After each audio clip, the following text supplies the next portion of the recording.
बात जुर्म से जूझते आवाम की हो या समाज में बढ़ते क्राइम ग्राफ की, अपराध की हर सूरत के पीछे छिपा होता है कोई ना कोई गुनहगार।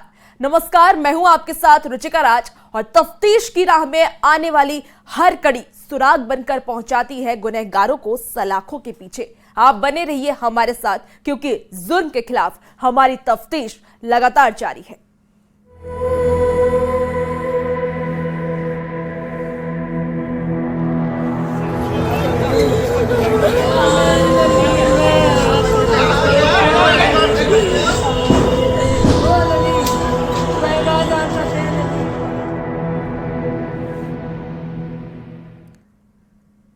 आज हम बाबा नारायण साकार हरि उर्फ भोले बाबा की तफ्तीश करेंगे। भोले बाबा की मायावी दुनिया और चमत्कारी हैंडपंप की तफ्तीश करेंगे। पुलिस ने हाथरस हादसे में अब तक 6 लोगों को गिरफ्तार किया है। इनमें 2 महिलाएं शामिल हैं। गिरफ्तार किए गए सभी लोग आयोजन समिति और सदस्य के सेवादार बताए जा रहे हैं। खुद आईजी अलीगढ़ रेंज ने प्रेस कॉन्फ्रेंस कर ये जानकारी दी। भोले बाबा का नाम फिलहाल एफआईआर में नहीं है, लेकिन पुलिस का ये दावा है कि जरूरत पड़ने पर बाबा से भी पूछताछ की जा सकती है। हाई लेवल पर जांच हो रही है, दोषियों को बख्शा नहीं जाएगा। देखिए ये रिपोर्ट।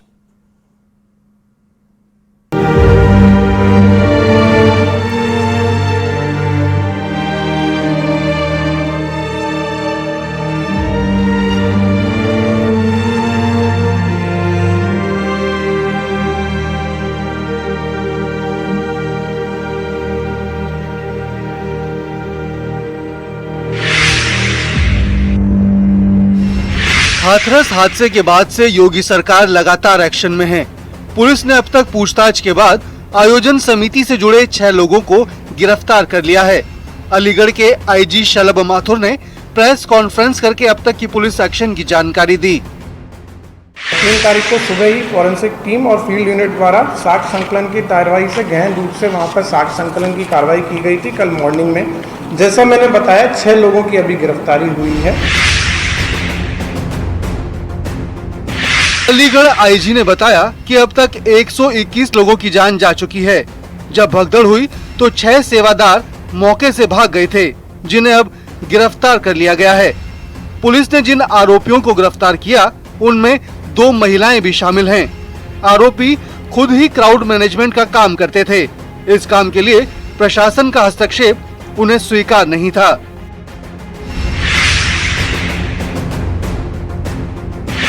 मुख्य आरोपी प्रकाश माथुर की गिरफ्तारी पर 1 लाख रुपए का इनाम घोषित किया गया है। जल्द ही उसके खिलाफ गैर जमानती वारंट जारी किया जाएगा। इसकी भी जांच होगी कि क्या ये घटना किसी साजिश का हिस्सा तो नहीं। ये भी बात जो मुख्य अभियुक्त हैं, जो प्रकाश मधुकर हैं, उनके ऊपर 1 लाख की गिरफ्तारी का जोन लेवल के ऊपर आदेश किया जा रहा है। 1 लाख का जो पुरस्कार होता है वो घोषित किया जा रहा है। शीघ्र उनके एनबीडब्ल्यू की भी कार्रवाई की जाएगी और इसमें खास तौर से विवेचना में भी इस चीज़ को भी देखा जाएगा कि कोई आपराधिक षड्यंत्र किसी व्यक्ति द्वारा या किसी संस्था द्वारा तो नहीं है, ये किसी साजिश का तो हिस्सा नहीं था। आईजी ने बताया कि अगर जरूरत पड़ी तो भोले बाबा से पूछताछ की जाएगी। बाबा का रोल सामने आया तो उसके खिलाफ कार्रवाई की जाएगी। हालांकि एफआईआर में भोले बाबा का नाम नहीं है। अगर जरूरत पड़ेगी तो पूछताछ की जाएगी, आवश्यकता पड़ेगी, we will do in the course of investigation. It is too early to say और कमेंट कि जो है उनका रोल है कि नहीं है। एफआईआर के अंदर वो नेम्ड नहीं है। एफआईआर में रिस्पॉन्सिबिलिटी आयोजक की होती है। आयोजक की रिस्पॉन्सिबिलिटी फ्रेम करते हुए उनको नेम्ड किया गया। 1 लाख रुपए का रिवार्ड उनके ऊपर करा जा रहा है, उनका एनबीडब्ल्यू इशू कराया जा रहा है। जो उनके साथ ऑर्गेनाइजिंग कमेटी के अंदर थे, जो सेवादार थे, जिन्होंने भीड़ को वहाँ रोकने का प्रयास किया, जो वहाँ मौके से भाग गए, जिन्होंने पुलिस प्रशासन को सहयोग करने में किसी प्रकार की मदद नहीं की, उन लोगों का रोल डिसाइड करते हुए हम आगे प्रोसीड कर रहे हैं। बाबा की खंगाली जा रही है क्राइम कुंडली। भोले बाबा के आपराधिक इतिहास की जानकारी जुटाई जा रही है। उनके फॉलोअर्स हर शहर में हैं। ऐसे में कई शहरों में पुलिस की टीमें लगी हैं। साल 2000 में सूरज पाल उर्फ भोले बाबा उर्फ नारायण साकार हरि ने हेड कांस्टेबल से वीआरएस लिया था। शाहगंज थाने में एक एफआईआर की बात भी सामने आई है। इसके अलावा बाबा पर कितने केस दर्ज हैं, इसकी भी जानकारी जुटाई जा रही है।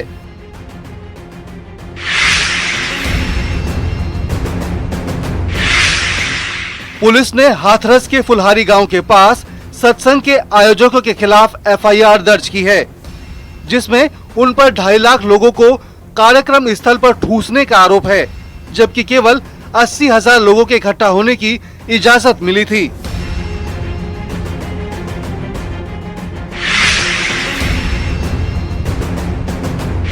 यूपी सरकार ने हाथरस त्रासदी की जांच के लिए हाईकोर्ट के रिटायर्ड जज की अध्यक्षता में 3 सदस्यीय न्यायिक आयोग का गठन किया है। इस आशंका की भी जांच की जा रही है, कहीं ये भगदड़ किसी साजिश का हिस्सा तो नहीं थी।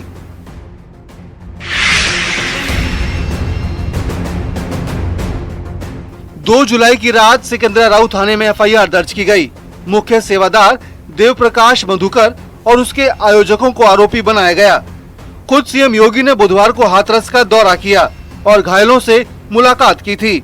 सीएम योगी ने हादसे को लेकर भरोसा जताया कि जो भी इसके लिए जिम्मेदार होगा उसे बख्शा नहीं जाएगा। हम लोग इस बात को किसी भी प्रकार से डिनाई नहीं कर सकते कि इस प्रकार की घटना केवल एक हादसा नहीं होता है। अगर हादसा भी है तो उसके पीछे कौन जिम्मेदार है, और अगर वह घटना घटित हुई है तो इसके पीछे हादसा नहीं तो साजिश किसकी है, कौन इसके पीछे है, इन सभी पहलुओं को लेकर के राज्य सरकार ने तय किया है कि हम इसका एक जुडिशियल इंक्वायरी भी करवाएंगे।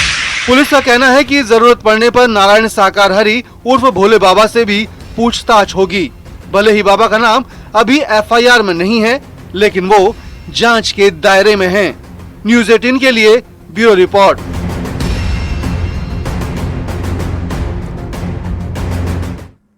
जैसे जैसे समय बीत रहा है, वैसे वैसे स्वयंभू बाबा साकार की सीक्रेट फाइलों में दर्ज राज बाहर आ रहे हैं। बाबा के सेवादारों पर चौंकाने वाले रिपोर्ट सामने आ रहे हैं। बाबा साकार की महिला आर्मी की तस्वीरें सामने आने के बाद उनकी तुलना लीबिया के तानाशाह रहे कर्नल गद्दाफी से भी की जा रही है। इतना ही नहीं, बाबा की सुरक्षा में तैनात लोगों को बाकायदा कोड वर्ड से जाना जाता था।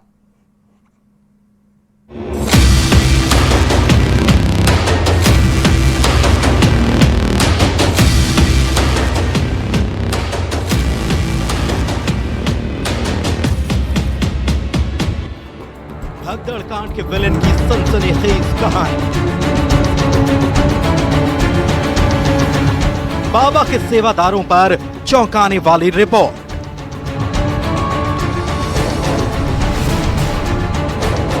खुल गई बाबा की सुरक्षा की सीक्रेट फाइल। अचानक एक नाम टीवी से लेकर अखबारों तक सुर्खियां बन गया। सूरजपाल जाटव उर्फ नारायण साकार हरि। हाथरस भगदड़ कांड के बाद इसी नाम की चर्चा पूरे देश में है। ऐसा सिर्फ हादसे की वजह से नहीं है, बल्कि बाबा सूरजपाल के उस लोक को लेकर है जो परत दर परत खुलकर सामने आ रही है। न्यूज़ 18 के हाथ लगी एक्सक्लूसिव जानकारी के मुताबिक बाबा की सुरक्षा में तैनात लोगों को बाकायदा कोड वर्ड से जाना जाता था।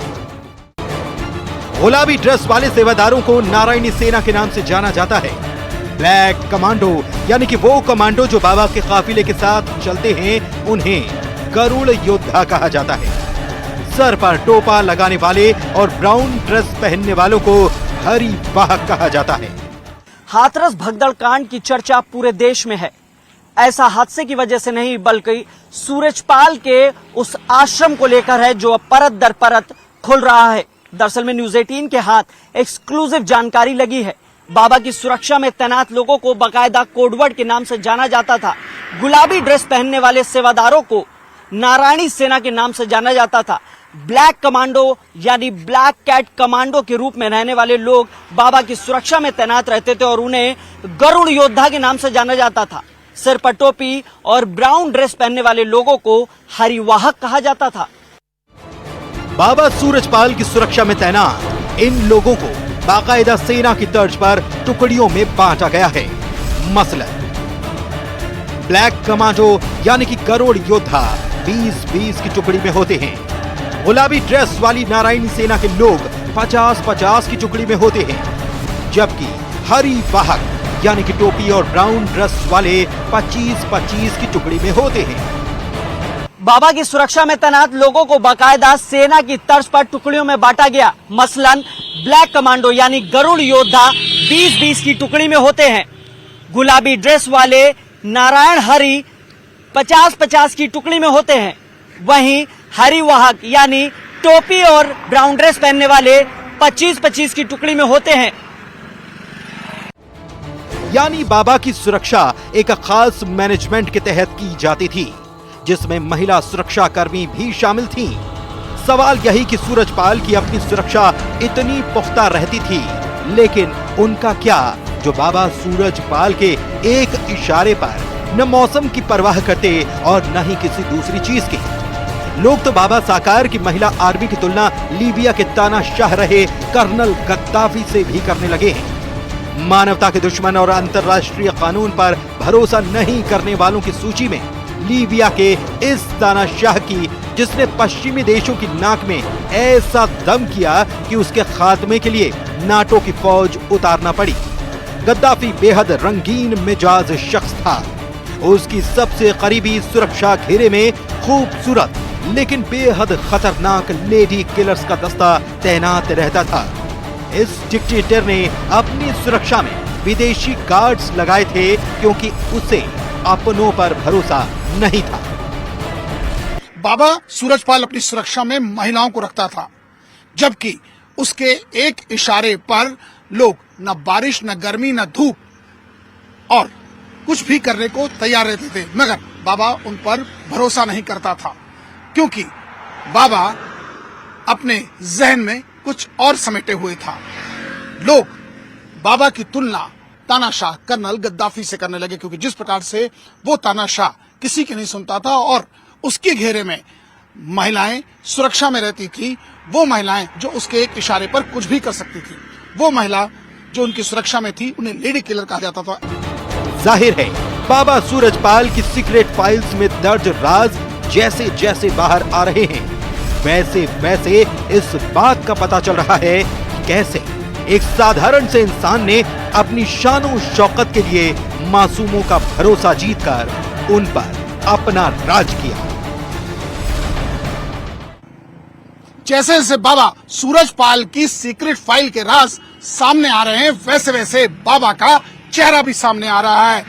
सूरजपाल बाबा के जहन में क्या है वो सिर्फ सूरजपाल ही जानता है, क्योंकि एक साधारण सा इंसान शानो शौकत के लिए इस कदर अपनी दूसरी राह पर निकल पड़ा कि उसने भोले भाले इंसानों को इस्तेमाल करना शुरू किया और उनके जहन में ये बात डाल दी कि वही उनका मसीहा है। विजिलेंस रवि गुप्ता के साथ अमित गंजू, न्यूज़ 18, मैनपुरी। धीरे धीरे भोले बाबा की कली खुल रही है। बाबा के एक पूर्व सेवादार ने उसका पूरा काला चिट्ठा खोल दिया है। बाबा ने पैसों के दम पर लोगों को खरीदा और अपने लिए स्पेशल फौज खड़ी कर दी। ये लोग बाबा के झूठे चमत्कार का प्रचार करते हैं और बाबा के पाखंड को बढ़ावा देने में उनकी मदद करते हैं।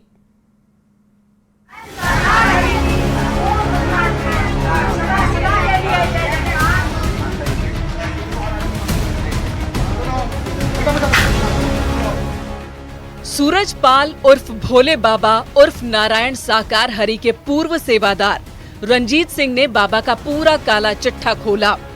रंजीत सिंह ने बताया कि पहले बाबा का नाम सूरजपाल था। 45 साल की उम्र में पुलिस की नौकरी छोड़कर बाबा बनने का खेल शुरू किया। रंजीत सिंह की माने तो बाबा के अंदर कोई चमत्कारिक शक्ति नहीं है। उसने तो पैसों से लोगों को खरीदा और अपनी स्पेशल फौज खड़ी कर दी। ये लोग बाबा के झूठे चमत्कार का प्रचार करते हैं। इसकी सिविल पुलिस में जॉब लगी। इसने जॉब की लगभग इसने 45 की एज पर आके इसने उससे रिजाइन दिया। उसके बाद ये सत्संग का मतलब ढोंग एक रचा के इसने गांव में एजेंट अपने इकट्ठे किए। एजेंट इकट्ठे करने के बाद इसने उनको पैसा दिया। पैसा करने के बाद यहाँ पर धीरे धीरे पब्लिक आना स्टार्ट हुई। जब यहाँ पर कुछ भी नहीं बना हुआ था तब से मैं इसको जानता हूँ, देखता चला आ रहा हूँ। इसने एजेंट अपने लगा के उन्हें पैसा दिया। उसने ये कहलवाता था कि मेरी उंगली पे चक्र दिखाई दे रहा है, और लोग जो एजेंट थे वो ये कहते थे प्रभु हमें चक्कर इसकी उंगली पर, आपकी उंगली पर चक्र दिखाई दे रहा है या त्रिशूल दिखाई दे रहा है। पूर्व सेवादार का दावा है कि भोले बाबा के कई एजेंट हैं जो उसके कार्यक्रमों का प्रबंधन करते हैं। बाबा के पास जो दौलत आई है वो सब धोखाधड़ी से आई है। उसने कई बीघा जमीन हड़प ली है। बाबा के आश्रम पूरी तरह से अवैध कब्जा कर बनाए गए हैं। वो है कि उसके एजेंट इतने हैं कि लोगों को इतना भ्रमित करके रख रखे हैं कि अगर वो कुछ भी गलत काम करता है तो उसे भी ये सही करके दर्शाते हैं। यहाँ पर इतना पैसा आ रहा है लोगों को, ये पैसा सब 420 का पैसा आ रहा है। काफ़ी आश्रम यहाँ पर बने हुए हैं जो अवैध निर्माण है, जो कि आबादी है। आबादी में इसके आश्रम बने हुए हैं। कुछ इसने खरीदी है, कुछ और आदि इसने आबादी घेर रखी है, गांव की आबादी घेर रखी है और अवैध कब्जा कर रखा है इसने। और अपने आसपास आश्रम को, गांव वालों को या किसी को जाने आने से बहुत बंदिश रखता है ये। पूर्व सेवादार रंजीत सिंह ने बताया कि बाबा अपने सभी आश्रम में लड़कियों को ही रखता है। खास बात यह है कि लड़कियों की उम्र सिर्फ 16 से 17 साल होती है। बाबा इन लड़कियों को अपनी शिष्या बताता था। रंजीत सिंह का आरोप है कि बाबा की सबसे बड़ी राजदार उसकी पत्नी है, जिसकी देखरेख में बाबा का पूरा साम्राज्य खड़ा हुआ। और ये मतलब इसकी जो पत्नी है इसमें पूरे षड्यंत्र में वो इसके लिप्त है, इसमें शामिल है वो। और वो मतलब नई नई लड़कियों को लाती है और नए नए बहुत बड़े बड़े व्यक्ति जो इसके पास आते हैं उनको, जो 16, 17 साल की, 18 साल की लड़कियां हैं, उनको ये परोसता है उनके लिए। और उसमें ये सभी काफ़ी बड़े बड़े लोग इसमें शामिल हैं, जिससे कि ये मतलब उन लोगों को पैसा भी देता है। इसके पास अनाप शनाप पैसा, ये पैसा कहाँ से आ रहा है आज दिन तक कोई भी जानकारी नहीं है किसी को। पूर्व सेवादार रंजीत सिंह की माने तो बाबा के पास कई लग्जरी गाड़ियां भी हैं, लेकिन एक का भी रजिस्ट्रेशन उसके नाम पर नहीं है। सभी गाड़ियां दूसरे लोगों, खासतौर पर भक्तों के नाम पर है। बाबा ने अपने नाम पर कुछ नहीं रखा है। न्यूज़ 18 के लिए ब्यूरो रिपोर्ट। बाबा की सुरक्षा की सीक्रेट फाइल के पन्नों को भी पलटेंगे। बाबा नारायण साकार हरि उर्फ भोले बाबा की तलाश जारी है। हाथरस हादसे को 48 घंटे से ज्यादा का वक्त बीत चुका है, लेकिन बाबा नारायण साकार हरि तक पुलिस नहीं पहुंच पाई है। आपको बताते हैं कि क्या है बाबा की मायावी दुनिया, कैसे बाबा अपने प्रवचन और धार्मिक भाषणों से लोगों पर असर डालता था और अपने हाव भाव से खुद को ईश्वर साबित करने की कोशिश करता है। देखिए ये खास रिपोर्ट।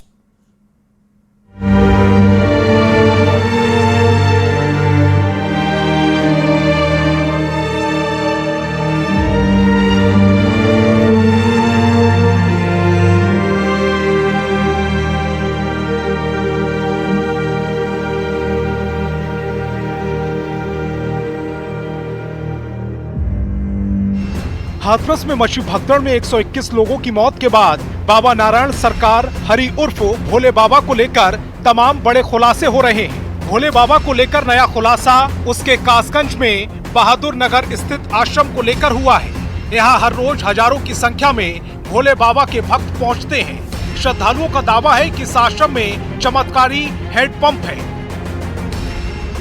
बाबा के भक्तों का मानना है कि इस हैंडपंप का पानी पीने से बीमारियां ठीक हो जाती हैं।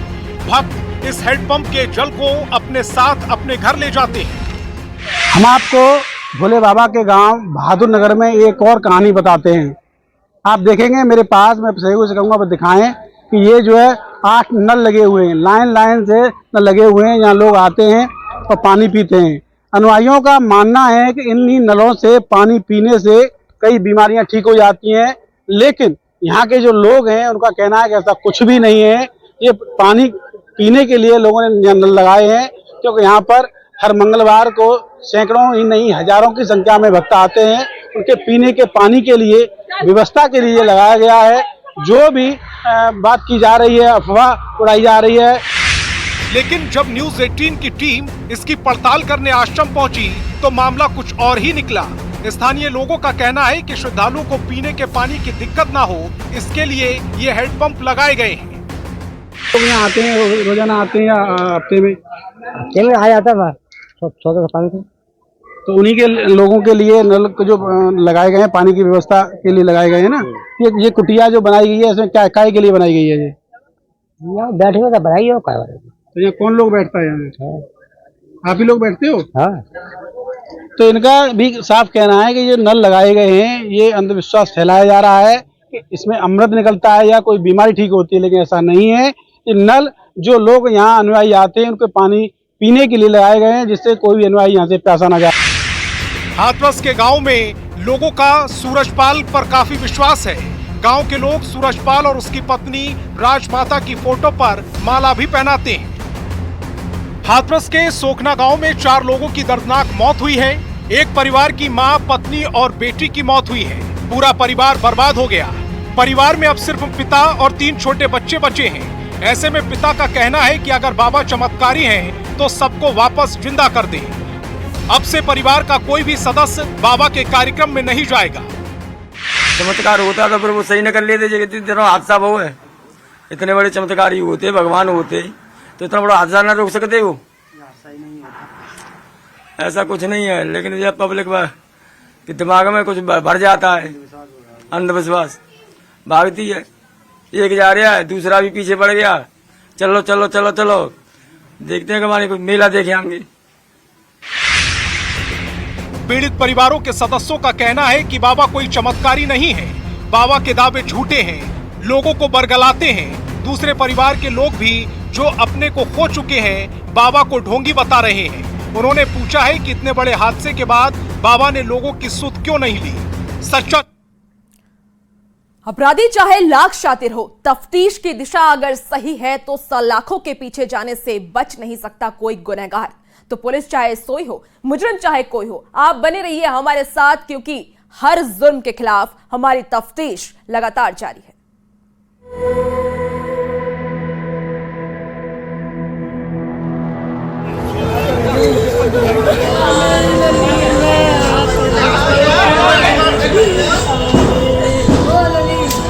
मैं जा सकते हैं।